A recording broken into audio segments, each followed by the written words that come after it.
Bonjour, nous voici rendus au troisième vendredi de Pâques et nous sommes le 1er mai. C'est une fête importante pour tous ceux qui sont au travail puisque nous fêtons Saint Joseph, Saint Joseph travailleur.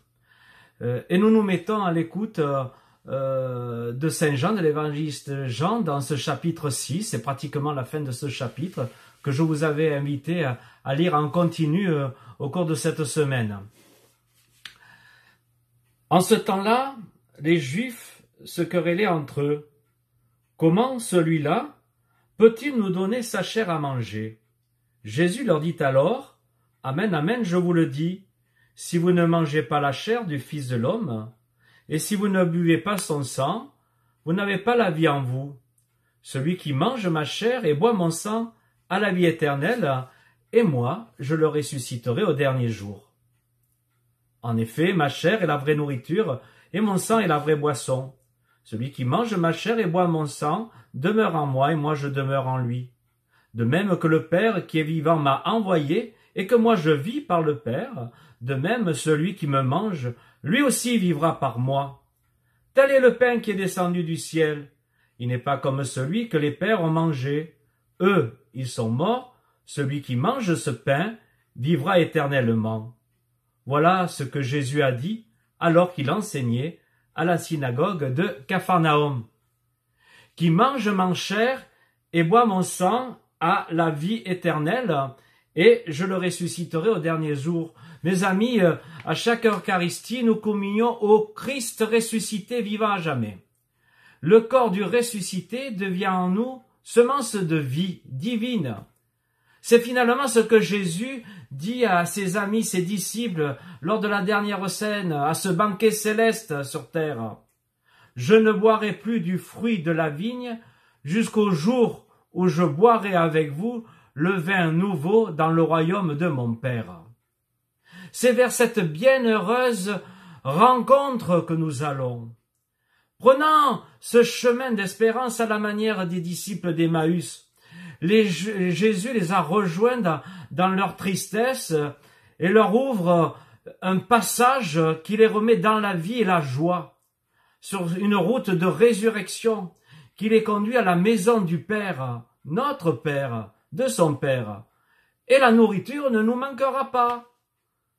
Dans le chapitre Isaïe, il nous est dit ainsi, « Le Seigneur préparera pour nous, pour tous les peuples, un festin sur sa haute montagne, un festin de viande grasse et de vin capiteux. Il enlèvera le voile de deuil, détruira la mort. Le Seigneur essuiera toute larme de nos yeux. Il l'a promis, il nous a sauvés. » Mes amis, prendre ce chemin à la manière d'Emmaüs, c'est un peu comme nous le disait hier le Père Dominique, il nous est nécessaire d'avoir une nourriture nécessaire pour notre âme. Et cette nourriture nécessaire pour notre âme, vous l'avez bien compris, c'est le pain de vie, c'est le Christ. Qui mange ma chair et boit mon sang demeure en moi, et moi, je demeure en lui. Consacrer sa vie à Jésus, comme lui le fait envers le Père. Jésus a totalement vécu dans la fidélité pour et par le Père, et pour nous, en accomplissant dans la gratuité de l'amour jusqu'à l'extrême la volonté du Père, sans limite et gratuitement. De même que le Père qui est vivant m'a envoyé et que moi je vis par le Père, pour le Père, de même celui qui me mange, lui aussi vivra par moi et pour moi. Notre vocation, elle est bien là, de demeurer avec Dieu, avec Jésus. Cela nous rappelle finalement l'alliance exprimée au cours de toute cette histoire sainte et qui est définitivement et à jamais établie par Jésus-Christ. Le corps de Jésus est vie, il donne vie. Et nous avons besoin de cette nourriture pour vivre pour lui, avec lui, en lui et avec tous nos frères et sœurs, totalement consacrés au Seigneur. Rappelez-vous, vous serez mon peuple, je serai votre Dieu. Vous demeurerez en moi et je demeurerai en vous. Oh Seigneur, merci, que ton amour est merveilleux. Et puis mes amis, je partage un point un peu plus particulier. Pour moi aujourd'hui, cette nourriture se traduit d'abord par accomplir la volonté du Père, qui envoie suivre le Christ. Un peu comme ces hommes de Bethsaïde, qui ne voyant plus Jésus, se débrouillent pour le retrouver et le rejoindre dans la synagogue de Capharnaüm. Je vous renvoie au début du chapitre 6. Et se mettre à son écoute pour approfondir leur chemin et faire des choix en toute liberté. Manger la chair et boire le sang de Jésus pour essayer de réaliser la volonté du Père. Comme il est dit, comme nous le dit finalement Matthieu en chapitre 21, verset 29. « Mon enfant va aujourd'hui travailler à ma vigne. » Le Père nous envoie et nous confie une mission. Et c'est bien pour cela que nous avons besoin de cette nourriture, nourriture de l'âme, mais aussi fortifiant pour le corps, afin de répondre aux attentes de ce monde, et qui sont très fortes aujourd'hui et qui le seront bien plus demain. Et la constitution de l'Église dans le monde de ce temps, Gaudium Spes, c'est-à-dire joie, espérance, est plus qu'actuelle. Et permettez-moi de vous lire le passage introductif de cette constitution. Les joies, les espoirs, les tristesses et les angoisses des hommes de ce temps, des pauvres, surtout de tous ceux qui souffrent, sont aussi les joies, les espoirs, les tristesses et les angoisses des disciples du Christ. Il n'en est rien de vraiment humain qui ne trouve écho dans leur cœur. La communauté, en effet, s'identifie avec des hommes rassemblés dans le Christ, conduits par l'Esprit Saint dans leur marche vers le royaume du Père et porteurs d'un message de salut qu'il leur faut proposer à tous. La communauté des chrétiens se reconnaît donc réellement et intimement solidaire du genre humain et de son histoire. C'est ce que nous allons vivre, c'est ce que l'Église vit. L'Église est toujours préoccupée par les réalités de ce monde, des malades, des boiteux, des lépreux, et annoncer l'Évangile aux pauvres comme le Christ. Pour le baptiser, cela implique à ne pas rechigner devant le travail qui attend. Prenons soin des pauvres. L'Église a été faite par le Christ pour les pauvres. Les pauvres, c'est l'option préférentielle de l'Église et donc de nous.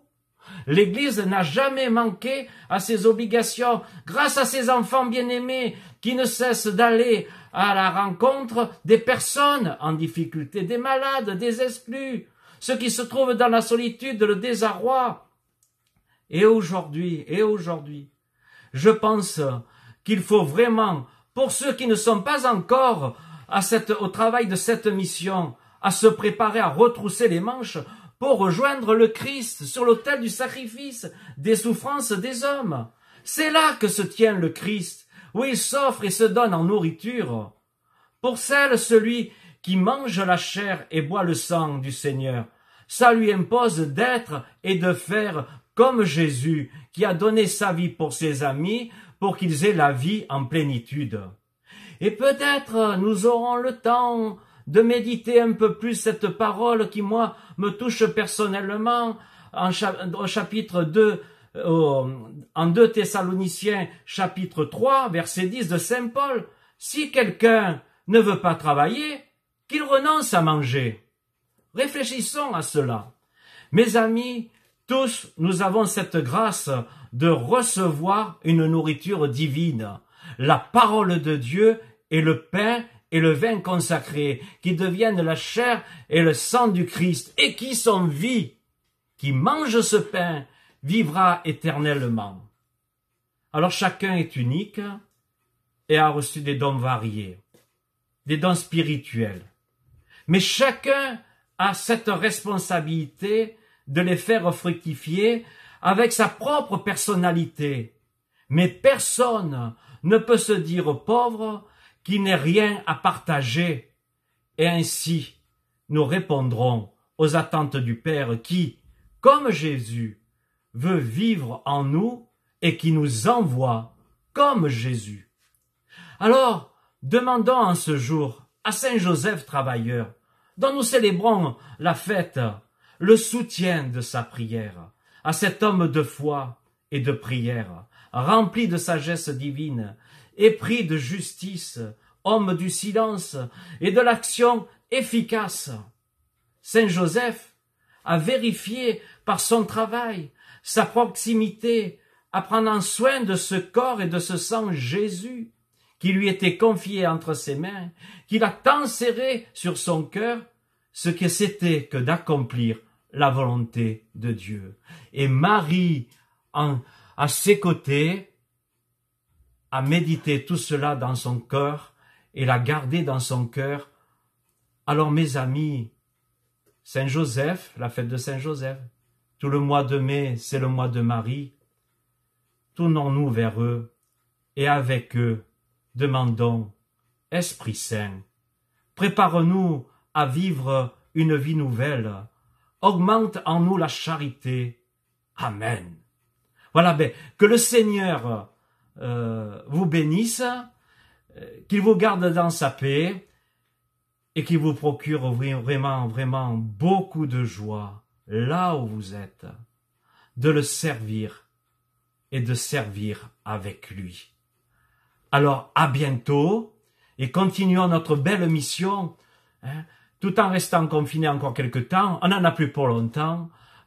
Appelons-nous, manifestons-nous beaucoup de cette tendresse, voilà, qui mange ma chair et boit mon sang. Allez, au travail, au travail. Bonne semaine, à bientôt.